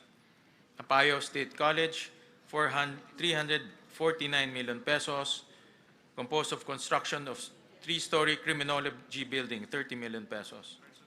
Benguet State University, 1 billion pesos, composed of completion of College of Medicine Building Phase 2, 30 million pesos. Kalinga State University, 505 million pesos, composed of construction of Criminology Academic Facility Phase 1, Bulanao Campus, 30 million pesos. Mountain Province State University, 525 million pesos, composed of completion of 7-story Engineering and Technology Building, Tadian Campus, 30 million pesos. We go to Region 2, Batanes State College, 195 million pesos, composed of construction, upgrading of academic building, Bachelor of Industrial Technology, Phase 1, 12 million pesos. Cagayan State University, 1.5 billion pesos, composed of construction of University Academic Building, 45 million pesos, Futures Thinking Research Program, 2 million pesos. Nueva Vizcaya State University, 864 million pesos, composed of construction of 3-story academic building, College of Teacher Education, Bayombong Campus, 20 million pesos. Quirino State University, 429 million pesos, construction of Office Administration Academic Building, Difun Campus, 20 million pesos. For Region 3, Central Luzon, Aurora State College of Technology, 363 million pesos, composed of Futures Thinking Research Program, 2 million pesos, Tulong Dulong Program, 1.1 billion pesos. Bataan Peninsula State University, 1 billion pesos, composed of renovation of training facilities to Food Laboratory Building, Abukay.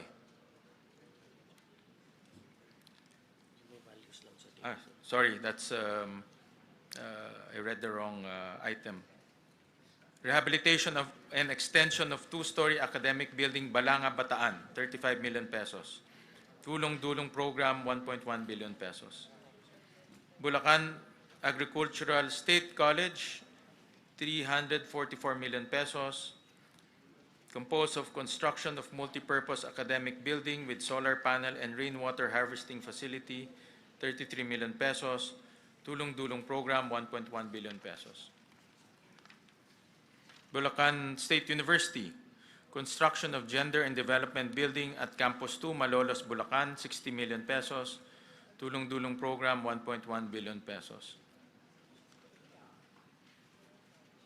Central Luzon State University, 1.2 billion pesos, construction of climate, composed of construction of climate resilient General Academic Building A, 40 million pesos. Tulong Dulong Program, 1.1 billion pesos.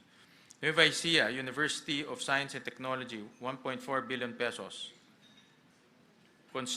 Composed of construction of academic building and training center, Phase 2, San Isidro Tabon Campus, 15 million pesos. Then Tulong Dulong Program, 1.1 billion pesos. Pampanga State Agricultural University, 631 million pesos. Construction of composed of construction of 2-story College of Business, Economics, and Entrepreneurship Building, 30 million pesos. Composed of Tulong Dulong Program, 1.1 billion pesos. Pampanga State University, 1.2 billion pesos. Completion of 12 Classroom 3 Academic Building with Site Development, Porac Campus, 25 million pesos. Tulong Dulong Program, 1.1 billion pesos. The Philippine Merchant Marine Academy, 351 million pesos, composed of construction of academic building, main campus, 30 million pesos, and Tulong Dulong Program, 1.1 billion pesos. President Ramon Magsaysay State University, 743 million pesos, construction 3-story College of Engineering, academic building, Iba Campus, 40 million pesos, Tulong Dulong Program, 1.1 billion pesos. Tarlac Agricultural University, 522 million pesos, rehabilitation of old building, 30 million pesos. Futures Thinking, 2 million pesos, construction of College of Education Child Research and Development Laboratory Experiences, 20 million pesos, Tulong Dulong Program, 1.1 billion pesos. Tarlac State University, construction of academic building for College of Engineering, Tarlac State University, 1 billion pesos, construction of academic building for College of Engineering, 40 million pesos, Tulong Dulong Program, 1.1 billion pesos. Now for Region 4, Southern Tagalog and Palawan. Region 4A, Calabarzon, Batangas State University, 2.4 billion pesos. Future Thinking Research Program, 2 million pesos. Construction of 10-story engineering hub, academic building, 200 million pesos. Tulong Dulong Program, 100 million pesos. Cavite State University, 2.1 billion pesos. Completion of 3-story of College of Engineering and Business Management Building, CCAT Campus, 42 million pesos. Futures Thinking Research Program, 2 million pesos. Tulong Dulong Program, 1.1 billion. Million, no? Million ba ito? Billion. Million pesos.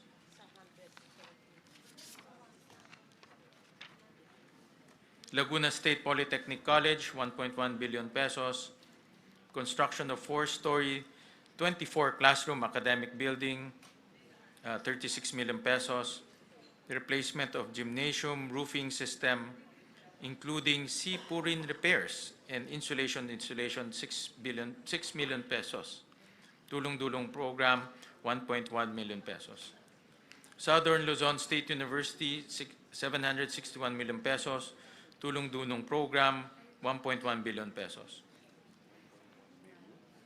1.1 million. University of Rizal System, 934 million pesos. Rehabilitation of ISR Academic Building, Morong Campus, 12 million pesos. Tulong-dulong program, 1.1 million pesos. Marinduque State University, 418 million pesos. Futures Thinking Program, 2 million pesos. Construction of academic building for College of Arts and Sciences, 12 million pesos. Tulong-dulong program, 1.1 million pesos. Mindoro State University, 487 million pesos. Establishment of Industrial Technology Education Laboratory, Phase 2, 30 million pesos. Tulong-dulong program, 1.1 million pesos. Occidental Mindoro State College, 684 million pesos. Tulong-dulong program, 1.1 million pesos. Palawan State University, 1 billion pesos. Construction of 1-story academic and laboratory building, 3 classrooms at PSU Main Campus, Puerto Princesa City, 15 million pesos. Tulong-dulong program, 1.1 million pesos. Romblon State University, 650